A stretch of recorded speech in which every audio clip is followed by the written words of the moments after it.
ছুটছে সংঘাতের পাগলা ঘোড়া ইয়েমেন, ইসরায়েল আর যুক্তরাষ্ট্র। ৩ অগ্নিরেখা একসাথে ছুঁয়ে ফেলেছে আরবের আকাশ। ধ্বংসের নেশায় মাতাল দখলদার আর সাম্রাজ্যবাদ, কিন্তু মরুর সন্তান হুথি এখনও দাঁড়িয়ে রয়েছে, বুকে তাদের বিদ্রোহের ঝড়। গাজায় যখন ইসরায়েল ছড়িয়ে দিয়েছিল শিশুর আর্তনাদ, মায়ের কান্না, তখন ইয়েমেনের আকাশ থেকে নেমে এসেছিল প্রতিরোধের বজ্র। গ্যালাক্সি লিডার সেই ইসরায়েল সংশ্লিষ্ট জাহাজে ইয়েমেনি হুথি হেলিকপ্টারে চড়ে এক দুর্ধর্ষ অভিযান চালায়। উল্টে যায় পুরো প্রেক্ষাপট। আগুন জ্বলল পুরো দস্তুর। শনিবারও ঝাঁপিয়ে পড়েছে যুক্তরাষ্ট্র। ইয়েমেনের আকাশ ছিন্ন ভিন্ন করেছে মার্কিন বোমা। ৩ দফা হামলা হয়েছে গ্যালাক্সি লিডারের উপর। হামলা হয়েছে সানায়ার বনিহারিস জেলায় কামারান দ্বীপে, রাস ইসা তেল বন্দরে, সাবিন মহল্লায়, সাদা প্রদেশের কিতাফাল সালেম অঞ্চলে, আল জওফের বার্ত আল আনানে, আল মারিবের মেদখালে। রক্তের ছিটে ছিটে কাঁপছে ইয়েমেনের মাটি। ৮ জন নিরীহ মানুষ আহত হয়েছেন, তাদের মধ্যে রয়েছে 2 জন শিশু।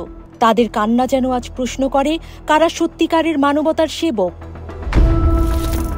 কিন্তু ইয়েমেন মাথা নত করেনি, বরং প্রতিশোধের অগ্নি ছুড়ে দিয়েছিল ইসরায়েলের বুকে। তেল আবিব আর আশকেলনে হামলা চালিয়েছে সাহসী ইয়েমেনি ড্রোন স্কোয়াড।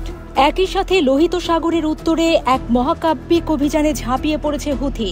মার্কিন যুদ্ধজাহাজ ইউএসএস হ্যারি এস ট্রুম্যানের উপর হামলা করেছে তারা। বিশ্ব যখন বিস্ময়ে থমকে দাঁড়িয়েছে, ইয়েমেন বলছে, আমরা আতঙ্কিত নই, আমরা দাস নই। প্রেসিডেন্ট মাহাদি আল মাসাতের ভাষণে গর্জে উঠে বলেছেন, মার্কিন বোমা, মিসাইল বা স্ট্র্যাটেজিক বোমারও ভয় করি না আমরা। ট্রাম্প, আপনি এক ভয়াল কাদামাটির ফাঁদে ডুবে গেছেন। কিন্তু বাস্তবতা আরও নির্মম। প্রায় $1 বিলিয়ন মার্কিন সামরিক অভিযানের পরও ইয়েমেনি প্রতিরোধ শক্তির দৃঢ়তায় হাওয়া হয়ে যাচ্ছে একের পর এক মার্কিন অভিজাত ড্রোন। 6 সপ্তাহে 7টি রিপার ড্রোন ধ্বংস করেছে হুথি। ক্ষতির অঙ্ক $200 মিলিয়ন বেশি। এ যুদ্ধ শুধু অস্ত্রের নয়, এটা সাহসের যুদ্ধ, ন্যায়ের যুদ্ধ। ইয়েমেন আজ কেবল নিজের স্বাধীনতার জন্য লড়ছে না, সে লড়ছে সমস্ত নির্যাতিত, সমস্ত পরাধীন মানুষের পক্ষ থেকে। বিশ্লেষকরা বলছেন, যুক্তরাষ্ট্রের প্রায় $1 বিলিয়ন সামরিক অভিযানেও ভাঙা যায়নি ইয়েমেনের প্রতিরোধ কাঠামো, বরং সাম্রাজ্যের আধারে একটা ছোট্ট দেশ জেলে রেখেছে অদম্য লড়াইয়ের দীপ্ত মশাল।